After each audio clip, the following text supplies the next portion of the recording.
As we've seen, a number of well-known Westerners, Larry King, Paul Manafort, have appeared in the so-called black accountancy papers. Can we expect any more revelations of any more well-known Western journalists or politicians to come out of these papers? So you should understand that there are 800 pages of so-called black ledger of Party of Region. It's a huge, massive information on Ukrainian corruption. And of course, there are a lot of information regarding international supporters, advisors, and spin doctors of Yanukovych and Party of Region. Regarding Manafort, there are 22 transactions found out in this black ledger, and all these transactions were disclosed last week on our press conference. I'm not sure that there are additional information regarding Manafort, but I know there are another information possible. There are possible information about international or American or European advisors of Yanukovych. Like there was information about Inna Kirsch. She's German, original German. She is the director of European Center on Modern Ukraine. It's Brussels-based NGO, and through this NGO, $2 million were paid to American companies like Podesta and Mercury. These two companies were hired to launder the reputation of Yanukovych in Tymoshenko case and in general during last 2 years of his presidency.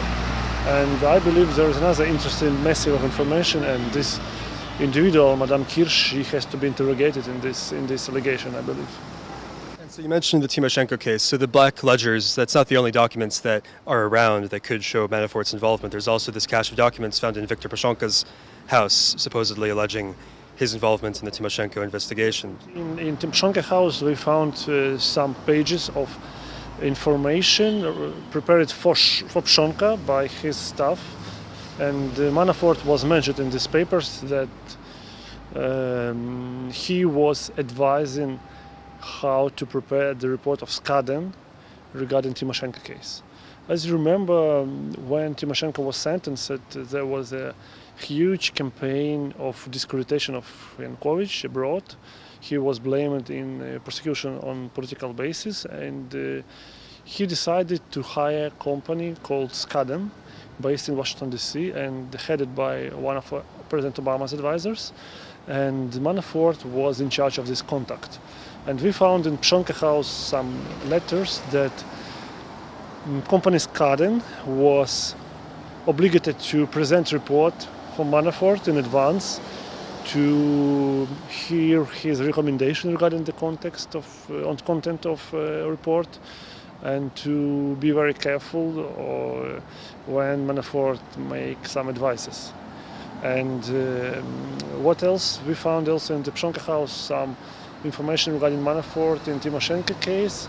It was email from one of U.S. Embassy staffer to Manafort to explain some points about Tymoshenko case, in sense that does she have or not access to the lawyers, to the her representatives in court, and it means that Manafort was in touch with American Embassy. Also, I remember I recorded interview with American Ambassador John Teft, and he also confirmed that Manafort was in touch with him regarding position of Party of Region, and it means that Manafort was influencing on American government in Tymoshenko case. It means that he has to be registered as a foreign agent, but he was never registered as foreign agent. So you're implying that he broke U.S. law? I think he broke American law on foreign agents, so-called FARA, Foreign Agents Registration Act law. And is there evidence that he broke Ukrainian law, and as far as you know, what investigations are there? I think he broke the law in taxation, at least, because the black ledger, this is cash, and money, if they were paid in cash, no taxation was there. And I believe he violated American taxation legislation as well, because American citizens have to pay taxes in US in any case, even if they did not stay in America during that time. And so there are 800 pages in this black ledger, only 20 of them or so have been released. Are there plans to release the rest? I believe the National Anti-Corruption Bureau has to do this. I believe there is a big service for Ukrainian society to have the access to the full black ledger. Black ledger, this is like a monument of corruption, and the best service for Ukrainian citizens is to make this information public. And that is why on my press conference and anywhere I have the same request to National Anti-Corruption Bureau: please make the whole database public. There are so many important information which can be like Watergate scandal in Ukrainian score. But you have access to some of these documents, don't you? So could you also yourself, using parliamentary privilege, publish them? As I know, I have special status in this case. I was interrogated, and since this moment I cannot disclose secret of investigations, if you understand what I mean. So by Ukrainian law, there is some information which is confidential, which is classified. And by my status, I cannot make classified information public because I'm a witness in this criminal case. Great. So last question. It's an interesting case where we've seen an event in Ukraine with Paul Manafort really almost change the outcome of an American presidential election. What do you think this means for the fight against corruption in Ukraine and also just the publicity it has? This is a very positive example when anti-corruption disclosure, anti-corruption investigation influence on the political process.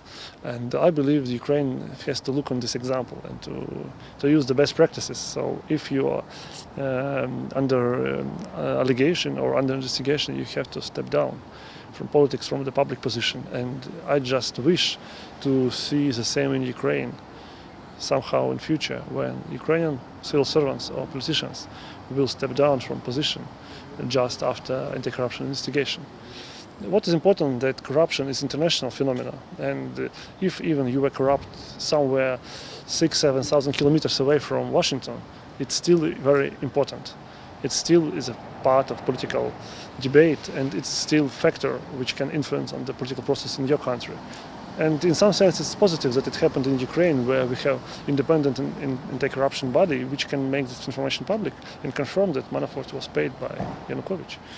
And I wish to have as much as possible such examples.